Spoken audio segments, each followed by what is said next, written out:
நலாஸ் நாட்டு சர்க்கரை நலமுடன் வாழ நலாஸ் இந்தியாவிலேயே நாட்டு சர்க்கரைக்கு ISI முத்திரை மற்றும் அக்மார்க் அங்கீகாரம் பெற்ற ஒரே நிறுவனம். தொடர்புக்கு 9047045000.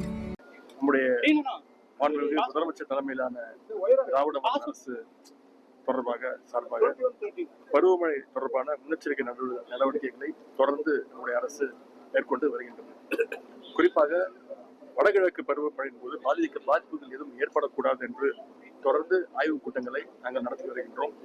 இன்றைய தினம் கூட தலைமைச் செயலகத்தில் நம்முடைய தலைமைச் செயலாளர் தலைமையில் பருவமழைக்கான ஆயத்த பணிகள் பற்றிய ஆய்வுக் கூட்டத்தை நடத்திவிட்டு தான் இன்றைக்கு இந்த நிகழ்ச்சியில் நாங்கள் 3 பேரும் கலந்து கொண்டிருக்கிறோம்.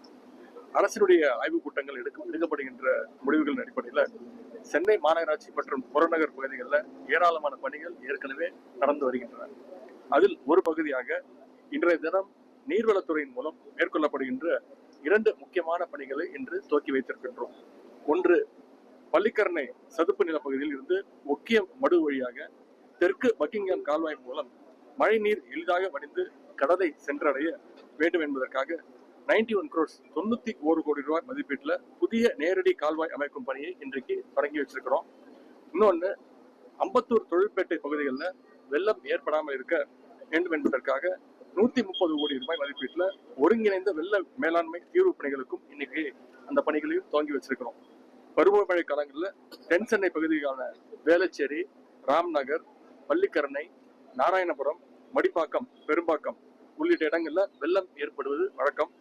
கனமழையின் போது பள்ளிக்கரணை சதுப்பு நிலத்திலிருந்து சுமார் 8500 கன அடி வெள்ள நீர் வெளியேறுகின்றது. ஆனால் ஒக்கியம் மடு மற்றும் தெற்கு பக்கிங்ஹாம் கால்வாயின் வழியே 7000 கன அடி நீர் மட்டும்தான் வெளியேற முடியும். அதுதான் அதோட கெப்பாசிட்டி. அதனால் பள்ளிக்கரணை சதுப்பு நிலத்திலிருந்து தண்ணீர் வெளியேற முடியாமல் தென் சென்னை பகுதியில் உள்ள குடியிருப்பு பகுதிகளில் அந்த வெள்ளம் புகுந்து விடுகின்றது. எனவே இந்த பிரச்சனைக்கு நிரந்தர தீர்வு காண வேண்டும் என்பதன் அடிப்படையில் ஒக்கியம் மடுவு தெற்கு பக்கிங்ஹாம் கால்வாய் முதல் வங்கக்கடல் வரை பீச் வரை வெள்ள நீர் வடிகிற வகையில புதிய நேரடி கால்வாய் அமைக்கும் பணி நடைபெற இருக்கின்றது.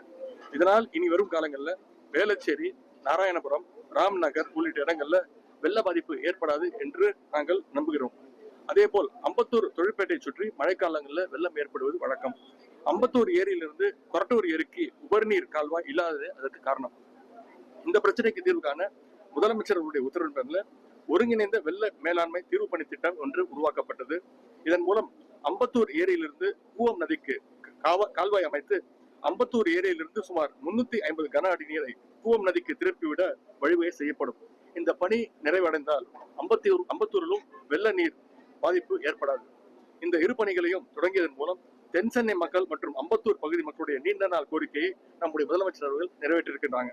இந்த பணிகள் பயன்பாட்டுக்கு வருகின்ற பொழுது பருவமழையின் போது முந்தைய ஆண்டுகளை போல் வரும் காலங்களில் நிச்சயம் வெள்ள பாதிப்பு இருக்காது. அரசு மேற்கொள்ளும் இந்த பணிகளுக்கு பொதுமக்கள் தங்களுடைய முழு ஒத்துழைப்பும் தர வேண்டும் என்று நான் கேட்டுக்கொள்கின்றேன். வரும் காலங்களில் மக்கள் அச்சம் இல்லாமல் இருக்கலாம்ன்றீங்களா? மழைக்காலம் அதற்காக தான் முயற்சி செஞ்சுட்டு இருக்கிறோம். இன்னைக்கு காலையில கூட தலைமைச் செயலகத்தில் ஒரு ஆய்வுக் கூட்டம் நடத்திருக்கிறோம். கிட்டத்தட்ட 2 மணி நேரம் பேசியிருக்கிறோம். சென்ற மழையின் போது இதே மாதிரி பல கூட்டங்கள் நடத்தணும், ப்ரிப்பேர்டா இருந்தோம். அதனால போன மழையை கொஞ்சம் சமாளிச்சோம். அதே மாதிரி இந்த முறையும் கொஞ்சம் ஏர்லியாவே அது ப்ரிப்பரேஷனை ஸ்டார்ட் பண்ணிட்டோம்.